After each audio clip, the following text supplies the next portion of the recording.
মুখ্যমন্ত্রীর উত্তরবঙ্গ সফরকালে সামাজিক মাধ্যমে ভাইরাল পুলিশের তোলাবাজির ভিডিও জানিয়ে সুর চড়ালো বিজেপি। সোমবার বানারহাটে তিরঙ্গা যাত্রা কর্মসূচি শেষে বিজেপির মহিলা মোর্চার জেলা সভানেত্রী দীপাবনিক অধিকারী ক্রান্তি ফাঁড়ি এলাকার পুলিশের তোলাবাজির একটি ভিডিও প্রকাশ্যে আনেন। সেই ভিডিওতে দেখা যাচ্ছে ওদলাবাড়ির দিক থেকে একের পর এক বালি পাথর বোঝায় ওভারলোডিং ডাম্পার ক্রান্তি ফাঁড়ির এলাকা দিয়ে যাচ্ছে, আর সেই গাড়িগুলো থেকে পুলিশের উর্দিধারী কিছু মানুষকে হাত পেতে টাকা নিতে দেখা যাচ্ছে। আর এই ভিডিওকে ঘিরেই শোরগোল পড়ে গিয়েছে জেলা জুড়ে। দুদিন আগেই জলপাইগুড়ি শহরে এক সিভিকের টাকা ঘুষ নেওয়ার ভিডিও সামাজিক মাধ্যমে ভাইরাল হয়। তার 24 ঘন্টা কাটতে না কাটতে ধূপগুড়ির আংরা ভাষা এলাকায় এক এএসআই এর মোটর বাইক চালকের কাছ থেকে টাকা নেওয়ার ভিডিও প্রকাশ্যে আসে। সেই রেশ কাটতে না কাটতে আবারও জলপাইগুড়ি জেলার ক্রান্তি ফাঁড়ির এলাকায় উর্দিধারী পুলিশের টাকা তোলার ভিডিও প্রকাশ্যে এনেছে বিজেপি, যা ইতিমধ্যেই সামাজিক মাধ্যমে ভাইরাল। আর একের পর এক পুলিশের তোলাবাজির ভিডিও প্রকাশ্যে আসতেই পুলিশের বিরুদ্ধে সুর চড়িয়েছেন রাজ্যের বিরোধী দলনেতা শুভেন্দু অধিকারী। এদিন তিনি বলেন, সমস্ত তোলাবাজির টাকা যায় কালীঘাটে এবং ভাইপোর পিয়ের কাছে। পুলিশ ডাম্পারের থেকে তোলাবাজি করছে, কোন এলাকার ছবি এবং এটা কি নিত্যদিনের ছবি? এখন এটা আপনারা সবাই জানেন গোটা রাজ্য জুড়ে কীভাবে দুর্নীতি চলছে। তারই প্রতি বলুন আমাদের ক্রান্তি ব্লকে চলছে, ক্রান্তি আউটপোস্টের আন্ডারে যেভাবে রাতের পর রাত ডাম্পারের পর ডাম্পার যাচ্ছে, তাতে পুলিশ প্রশাসন দেখার পরেও কিন্তু সেটা নিশ্চুপ থাকছে। আমরা কিন্তু এর আগেও বহুবার সাধারণ নাগরিক হিসেবেও কিন্তু আমরা ওসিকে কিন্তু বলছিলাম যে এত স্পিডে ডাম্পার চলাটা ঠিক না, তাতে দুর্ঘটনার সম্মুখীন হচ্ছে বহু মানুষ। কিন্তু তারপরেও যেভাবে ডাম্পারে তো টাকা তোলা হচ্ছে, সেটা আপনাদের কাছে ভিডিও আসছে, আপনারাও দেখছেন যে কিভাবে রাতের অন্ধকারে পুলিশ প্রশাসন নিজে ইউনিফর্ম পরে তোলা তুলছে সাধারণ মানুষের কাছ থেকে। এটা শুধু মানে কালকের ঘটনাটা, এটা কিন্তু রোজ দিনই একই রকম পরিস্থিতি চলছে। এটা ট্রাফিক পুলিশ ফাঁড়ি ওসি আর বর্তমান যে ওসি আছে তাদের আন্ডারে কিন্তু এই কাজগুলো চলছে। এই ওভারলোডিংগুলো আসছে কোথা থেকে? আমরা যতটুকু জানি সেটা ওদলাবাড়ি থেকে আসছে, ওদলাবাড়ি হয়ে ক্রান্তি পুলিশ বাড়ি হয়ে সেটা বোঝা যাচ্ছে। ওটা আপনারাও জানেন, আমরাও জানি। সবই কি ওভারলোডিং থাকছে? সবই ওভারলোডিং থাকছে। তো মুখ্যমন্ত্রী তো এখন উত্তরবঙ্গ সফরে, এখনো কিভাবে চলছে তাহলে এগুলো?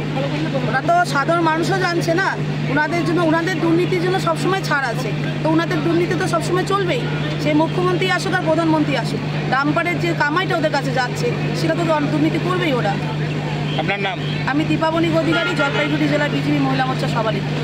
এটা আমাদের ডুয়ার্সের বিভিন্ন নদী থেকে যে বালি পাথর অবৈধভাবে উত্তোলন হয়, ঠিক আছে, সেখানে পুলিশের যে ভাগা আছে সেটা একদম মানে এটা পরিষ্কার।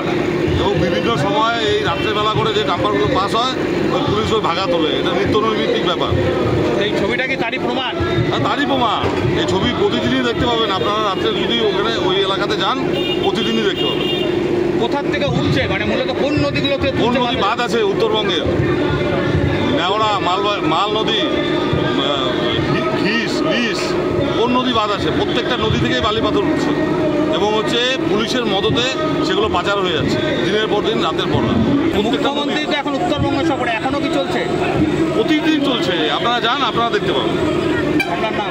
আমি রাকেশ চৌধুরী, মাল বিধানসভার কনভেনার, ভারতীয় জনতা পার্টি। পুলিশের তোলাবাজির দুটো ভিডিও ভাইরাল হয়েছে, কি বলবেন? রাস্তায় পুলিশ তোলা তুলছে, কালীঘাটে পাঠায় এবং ডাম্পারগুলো কালীঘাটে পাঠায়, ভাইপোর পিয়ের কাছে পাঠায়। দলনেতা শুভেন্দু অধিকারী বলেছেন যে এই টাকা কালীঘাট পর্যন্ত পৌঁছায় এবং অভিষেক বন্দ্যোপাধ্যায়ের পিয়ের কাছে পৌঁছায়। কি বলবেন এই বিষয়ে? দেখুন, যে সেরকমই ভাববে। আসল বিষয় হলো কেউ কোথায় বিক্ষিপ্ত কোনো ঘটনা ঘটলে পুলিশ তার কড়া পদক্ষেপ নেয়। জলপাইগুড়ি এসপি সম্বন্ধে আমরা সকলেই জানি যদি কীভাবে প্রশাসন চালায়। আসল কথা, জলবাল্লা চলে যাওয়ার পরে কিছু বিজেপি নেতাদের মস্তিষ্ক নষ্ট হয়ে গেছে, এখন এসে কিছু নেই, তো কোনো একটা বক্তব্য রাখতে গেলে এই ধরনের একটা বক্তব্য রেখে চলে গেলে এক্সপ্লেন করতে পারবে। আমরা একটা কথা, এই বাংলায় স্বচ্ছতার সাথে প্রশাসন চলছে, সেটা মানুষ জানে। আজকে তার প্রমাণ, আজকে সেটা আমরা পেয়ে গেলাম। সেখানে আজকে দীনবন্ধু মঞ্চে ওখানকার শিল্পপতিরা কী বলছে। উন্নত মানের পাঞ্জাব আলু বীজের বিশ্বস্ত প্রতিষ্ঠান দাস পটেটো কোং। আপনি কি আলু চাষি? আপনি কি আলুর ভালো ফলন চান? তাহলে উন্নত মানের পাঞ্জাব আলুর বীজ কিনতে হলে আসতে হবে দাস পটেটো কোং। সেই বিশ্বস্ত আলুর দোকানটি রয়েছে ধূপগুড়ির সুপার মার্কেটে। দোকান মালিক সোহেল দাস পশ্চিমবঙ্গ সরকারের লাইসেন্স প্রাপ্ত উন্নত মানের পাঞ্জাব আলু বীজের দোকান। এখানে উন্নত মানের সমস্ত রকম পাঞ্জাব আলুর বীজ পাওয়া যায়। যোগাযোগ নাম্বার 9064944025 অথবা 9907002979 অথবা 8967640014 এই নাম্বারে।